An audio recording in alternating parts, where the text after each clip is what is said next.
Hi, welcome back to Call of Cthulhu, Dark Corners of the Earth. Well, that's just swell. So we're delving deeper into the basement levels of this crazy cultist mansion. He's dead. The beam must have fallen and crushed his skull. And we'll be uncovering their various mad scientist schemes that they've got going on.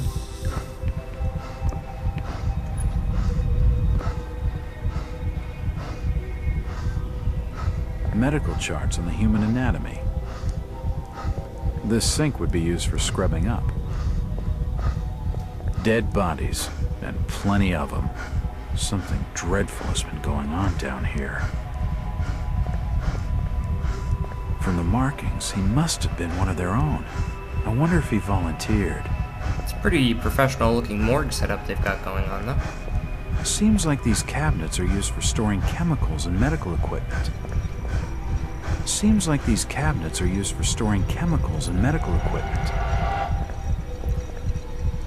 And the mad scientist aspect steps up a notch.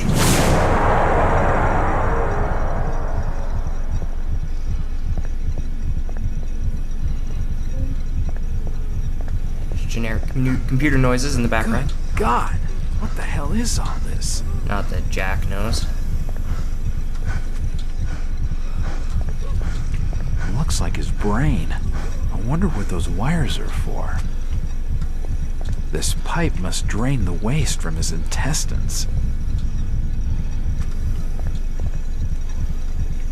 Testicles.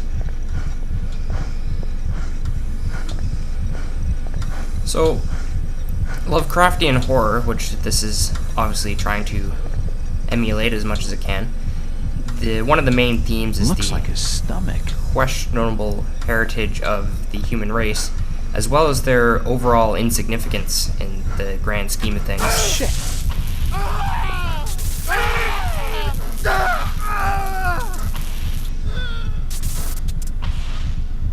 Yeah, we killed him. But many of the great evils At least he's out of his misery. Main antagonists of the Cthulhu mythos aren't necessarily evil. We just interpret them Crystal's still as warm. evil because they've evolved past the His need for intestines have stopped moving. our notions of civilization and morality. I've and never all that. seen equipment like this before. Although that dead guy on the wall there might just be regular This evil. tunnel feels like it's gonna collapse at any moment. But that was the work of cultists, not giant space fleas from nowhere. Ah! It's too hot to pick up. So when the architecture gets even crazier, we're in some crazy crystalline church room with a Stargate. Odd. It looks like it's full of mercury.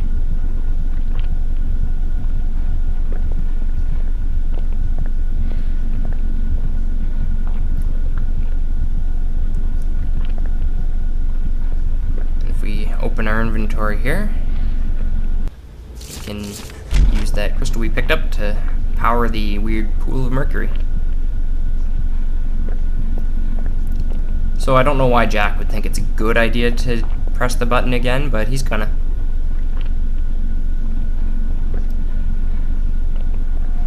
There we go. Yeah, a door closing on you like that is never a good sign.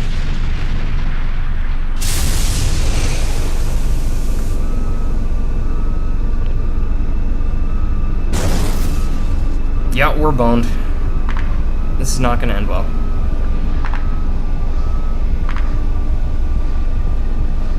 Oh, we saw one of those guys in a painting upstairs.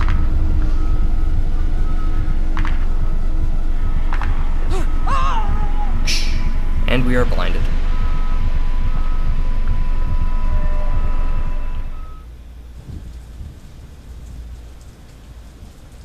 Alright, back in the 20s. It's been more than 6 years since I entered that strange house in Boston. But to me, it was just 5 months ago. Amnesia, the doctors called it. Probably brought on by acute mental stress remember investigating the far side of the library. There was screaming.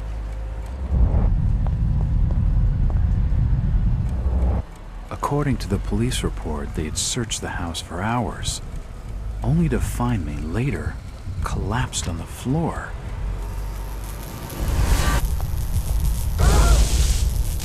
When my eyes opened and I spoke, my colleagues recoiled in fear. There was something unnatural in my voice and blank gaze.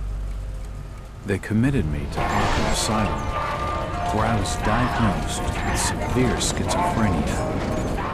As it became clear that I presented no danger to either myself or others, I was released from the asylum's care. I have learned little of my activities in the 6 years that followed. The accounts I've been able to piece together show much of my time was spent in travel and study. I maintained a fanatical infatuation with the occult, delving deep into volumes concerning witch cults and dark legends, often in languages unfamiliar to my own.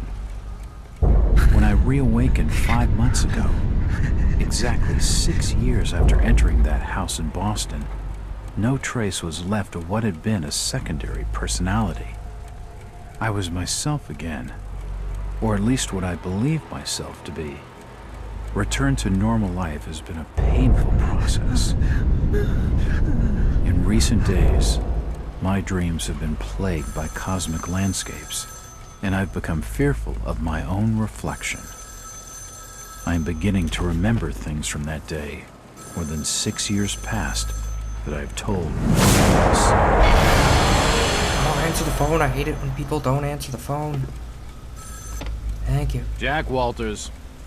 Hello, Mr. Walters. My name's Arthur Anderson. I need your help finding a missing person. I don't take that kind of job. Did you get my package? Hold on.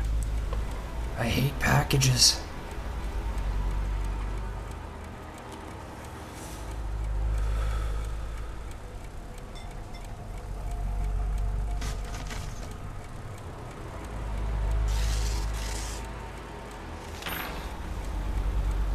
You threw out money.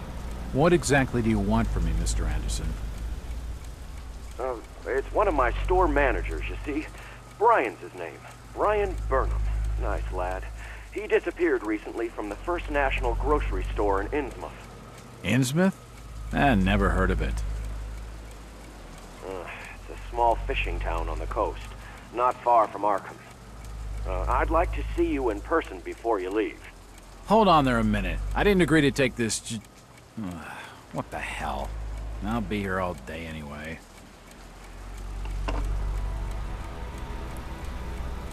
I appreciate that Jack Walters is just kind of a dick throughout this whole game.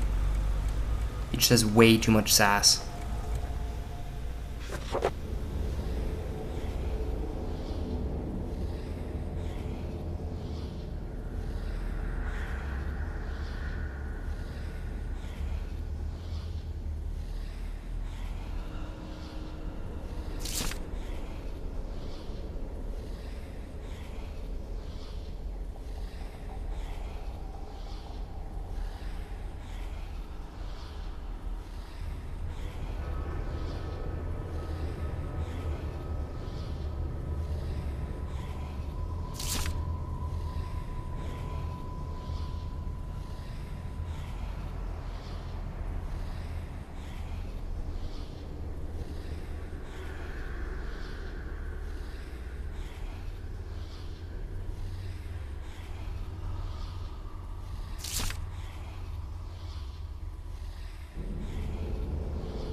Driver, how far to the stop? Almost there. I'll drop you at the town square of Innsmouth. Why lock the gates? Keeps out wanderers looking for work.